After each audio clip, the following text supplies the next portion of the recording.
Hello and welcome back to Grim Survival. Yeah, it's been a few days since I made a video. I've been otherwise occupied. Yeah, so despite the stupid comments of me being cracked out and arrested, no, it hasn't happened. It isn't going to. I don't do illegal stuff, and if I did, I wouldn't tell you about it anyway. So, yeah, let's just get beyond that for once, for one day, and just take a look at the facts as I see them. Okay, let's just talk about my opinions. And before I do get started, I'm going to talk about what's that?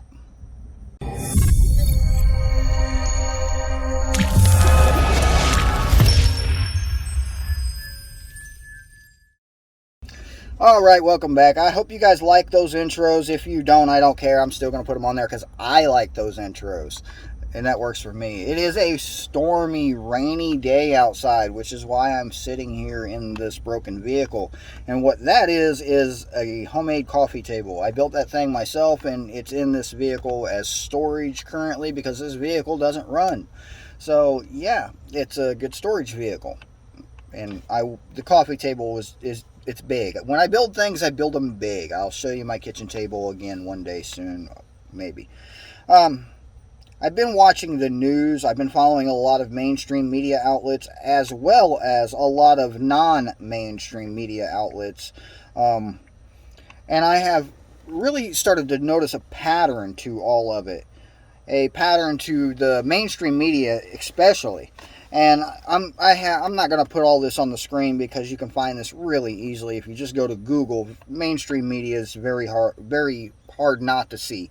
Let's just put it that way. Even the narrative, you can see it and hear it everywhere. You can hear it on your radio stations. You can see it on your feeds, on whatever social media. Even if you're not subscribed to it, they'll show it to you. You'll start seeing, you'll scroll down on YouTube, for example. You'll see a news line across there, and you'll see all of their headlines, which is their agendas and narratives that they're putting out for you, otherwise known as propaganda. But to that point, I have noticed a pattern in it. And I'm not sure if anybody else has, probably. But as the title of this video is probably something pertaining to Kamala is incoming. That's my thoughts on it. I think we are about to see a power change in the higher-ups of what we perceive as the higher-ups of government. I think we're going to see a change of hands really soon. The narrative has really put itself against the current official, the current person in office, I guess. Sleepy Joe. The narrative has gone completely opposite of what it was, say, 7-8 months ago, November of last year. It's completely opposite now. He was the savior. He was this, he was that. He was going to do all these great things. And now here we are less than a year later, and it's completely, flip-flopped. It's changed. It's completely against him. The entire narrative. You're seeing it from every media outlet. It's all pertaining mostly to the Afghanistan withdrawal, where they're pulling all the troops out. All the United States soldiers are being pulled out of Afghanistan, and I guess they ran out of oil. I don't know. I don't really know why they do what they do. But from the patterns I'm seeing and the thoughts I'm having pertaining to it, I'm thinking that just maybe they're doing it on purpose, just to make this guy look bad. They're trying to make him look bad and run him out of that office. That's my opinion on it. That's just the patterns I'm seeing with the social media and the mainstream media news outlets. They're really pushing this agenda to demonize the guy, to make him look really bad for some odd reason. So, like I said, Kamala incoming. If there is a power change, they will try to put her in place. Now, there is the talk that she is not legally able to take the position of president. She can't take the position because she wasn't born in the United States, but that hasn't stopped us before, has it? All right. Yeah. Fake news alert. So, scrolling through mainstream media, that's really what it is all about. They're talking about a lot of Afghanistan, Taliban, this and that, blah, blah, blah. Taliban have apparently taken over the whole entire country because they started pulling the United States troops out. And allies that were there as well. All these troops have been pulled out as much as they can in the amount of time that we have been doing it. The Taliban have said you have until August 29th, or we gave a deadline or something like that, which is just a few days away, and they are holding up to that. Apparently, the allied nations have requested an extension to get more time to pull it out. Now, why we're requesting anything from terrorist organizations is beyond me. I'm not really sure on that. But hey, like I said, I'm not sure why they do what they do. But the Taliban said, no, you can shove it. You get out now, or we're going to do whatever we do. Terrorize. We're going to terrorize you. I mean, seriously, they've been hiding in caves for how many years now? They're coming out because we're leaving. If we go back, they're just going back into their caves. I'm not really perceiving them as an immediate threat to our sovereignty as a nation. I don't see that happening. The Taliban. You can go back to 9/11 and we can talk conspiracies. I will just reiterate that jet fuel cannot melt steel. And I'll just leave it there.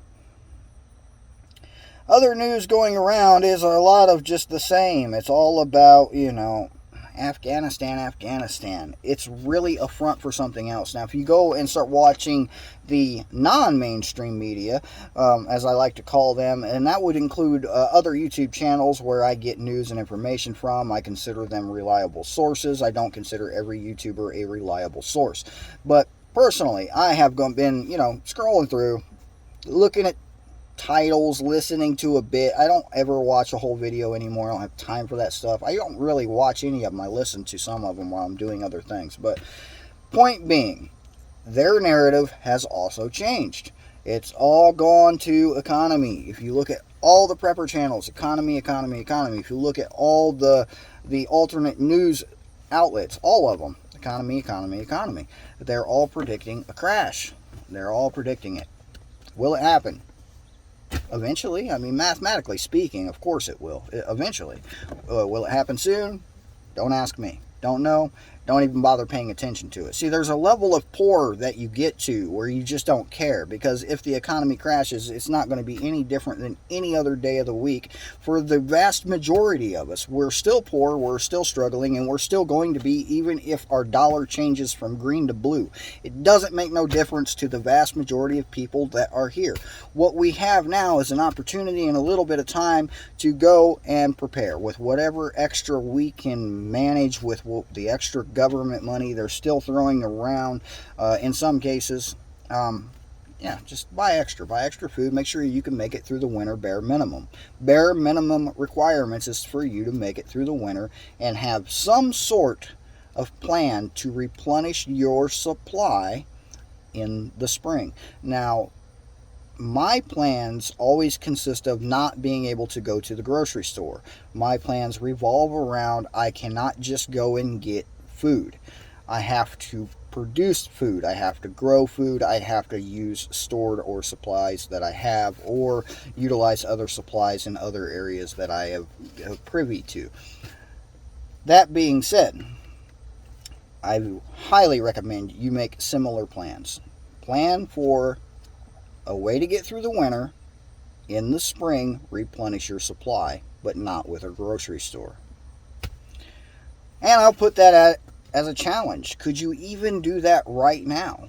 Even with grocery stores still having what is seemingly in abundance. It seems that way to most people who wander through there and don't really understand the supply chains and the logistics that happen to get the food into the store. You would think there's an abundance in most local stores. It's just not true, but you think that. Anyway, back to the point. If you cannot go to the store right now, are you going to be able to make it through the winter? Can you resupply? Right now. We practice skills. We all practice skills, right? As preppers, as survivalists, we practice skills. We practice survival skills. We rotate our food. We make sure we're buying extra. We practice this stuff. We live this stuff. This is a way of life.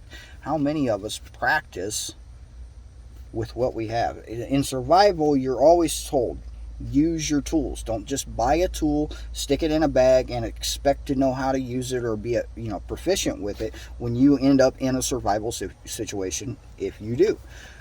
So why don't we do that with our preps as well? Why don't we practice our preps? Why don't we, hey, we are not going to the store for this month or these 2 months or however long you want to push your family through this, what's seemingly going to be a stressful situation. A lot of us can't do that because we can't rely on our preps. We don't want to use up our preps in a test like that, and that's understandable. But let's not use our preps in this test. Let's just test it without using the preps. Let's just say you've just made it through the winter time. Your preps are depleted. How are you going to resupply? Could you do that right now without utilizing grocery stores and normal means? Now, we're currently in my area, farmers markets. It's that time of year. It's a big farmer market area, and farmers markets are really big. It's that time of year. People are starting to harvest things. And yeah, I could easily go to any of these places and get a lot of food. Would that be cheating? Would there still be farmers markets after a collapse? After an economic collapse? Let's just specify here. I think so. I don't think they'll be bartering with the same things they barter with now, which is typically little green pieces of paper, but there will be some type of barter system in place. It's just not going to be as bad as I think everybody thinks it is when an economic collapse happens. For the vast majority of us, we're there already. So, you can talk to people. Well, you can't talk to people. You can research from the Great Depression and talk to people who have had family members that went through it. Most people in that era, most of them are gone at this point. But if you can get a hold of some of that information, a lot of these people didn't even know that it collapsed. They were already poor. So, yeah. Keep prepping. Keep stacking it to the rafters. Pay attention to what's going around in your local area. If for some reason everything collapses, just pay attention to what everybody else needs. That's how you barter. If they need something and you have some to spare, that's barter right there. A lot of people will barter with manual labor. Are you able to swing a hammer? Skills that most people they don't consider useful in a survival situation. Swinging a hammer. I don't know, I'm rambling at this point. I really am. I don't know. The biggest thing I think we're going to have to worry about come fall is more of these thingies. Where is it? I just found this thing in this vehicle. This one was sent to me by a subscriber a long time ago. Yeah, it says this. That's what it says. Yep. That's what it says. So I think we're going to be in for more of those. There's been a lot of fighting in my particular state and other states around the country about those. School systems fighting governors that say no. Other school systems that are fighting governors that say yes. So it's madness. Anyway, good luck. Godspeed. Shalom. I hope you are doing well out there. I hope you survive. I do have planned on some camp. I've been out exploring woods lately, and I have planned a creepy camping trip. I'll say creepy because it's gonna be creepy. I've been looking at. Okay, I'll just go right into it. I went camping in an area near here. It's a state forest near where I live.